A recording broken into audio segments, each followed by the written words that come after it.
बिस्मिल्लाहिर्रहमानिर्रहीम।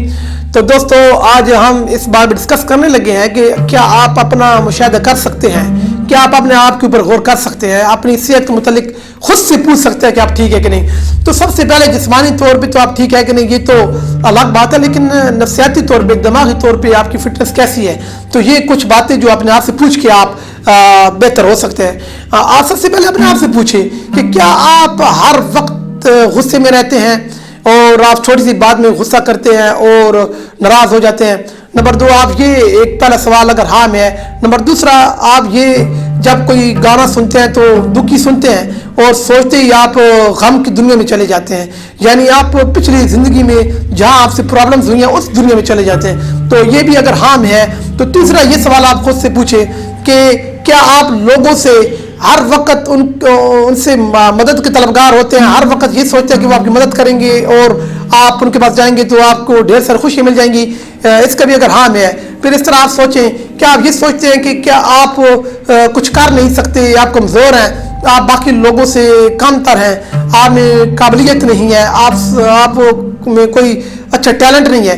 तो इसका जवाब भी अगर हाँ में है। तो अगर आप ये सोचते हैं कि मैं अगर कोई तकरीर करूंगा या कोई काम करूंगा तो उसमें नाकाम हो जाऊंगा, मैं लोग मेरे ऊपर तनकीद करेंगे, लोग मेरा मजाक उड़ाएंगे। अगर इसका जवाब हाँ में है और इस तरीके से आप खुद को सोचें, क्या आप दोस्त बनाने के लिए जब दोस्ती के लिए हाथ बढ़ाते हैं तो फौरी तौर पे दूसरे तीसरे दिन आपको महसूस होता है कि वो आपके दोस्ती के काबिल नहीं है और आप उससे रब्ता कम कर देते हैं या काम पड़े तो फिर बुला लेते हैं। इसका जवाब भी हाँ में है। तो इसके अलावा आप ये सोचते हैं कि आप जो ही सुबह जागते हैं तो बहुत से ख्यालात आपके दिमाग के अंदर आने लग जाते हैं और साथ ही सुस्ती पैदा हो जाती है जिस्म के अंदर, आपको उठने का जी नहीं करता। तो इसका जवाब अगर हाँ में है। और इसके अलावा अगर आप ये सोचते हैं कि मैं बहुत जल्द बूढ़ा हो जाऊंगा, मेरे अंदर कमजोरियां पैदा हो गई हैं, मैं बीमार हूँ, मुझसे बहुत गलतियां हुई हैं जिसकी वजह से मैं बीमार हूँ, मेरा कोई इलाज नहीं है और मैं कमजोरी महसूस करता हूँ, मैं भाग नहीं सकता, मुझे मेरी सांस फूलती है।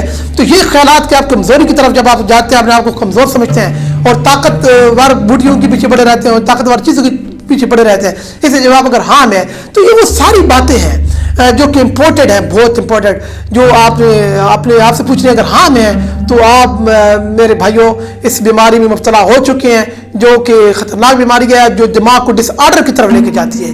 और दिमाग डिसऑर्डर हो जाए तो उसके बाद आप खोए रहते हैं और आपको कुछ समझ नहीं आती कि आप क्या कर रहे हैं, क्या सब आपको कोई बात समझाए तो कोई आपका ध्यान कहीं और चला जाता है, यानी दिमाग डिसऑर्डर हो जाता है। और इसी दौरान आपसे कोई मजाक करे तो यकदम जोश में आके कुछ चीज़ मार जाते हैं और कभी कभी बहुत गुस्सा कर जाते हैं और आप बर्दाश्त कोई चीज़ नहीं करते और आप अपनी मनवाते हैं कि एक हुक्मरानी के जज्बा आपके ऊपर गालिब आ जाता है और आप हर काम में जिद और अपनी अना की बात करते हैं और हर बात को इज्जत और जिल्लत एक इशू बना लेते हैं। तो ये बीमारी की तरफ आप जा रहे हैं और दिमाग डिसऑर्डर की तरफ होते जा रहे हैं। तो इसका मुकम्मल इलाज है, लेकिन पहले आप अपने आप से ये सवाल करें, अगर ऐसी कोई इशू है तो आप बराए मेहरबानी इसी हमारे प्रोग्राम के अंदर नीचे कमेंट्स में इस बारे में जिक्र करें कि आपकी इस बीमारी की नोयत कहाँ तक है। वो बहुत जल्द ठीक हो जाएंगी, दवाइयों की ज़रूरत नहीं होती, दवाइयाँ और इफेक्ट पैदा कर देती हैं। तो इंशाल्लाह इस मामले में हम आपकी मदद करेंगे। बहुत शुक्रिया।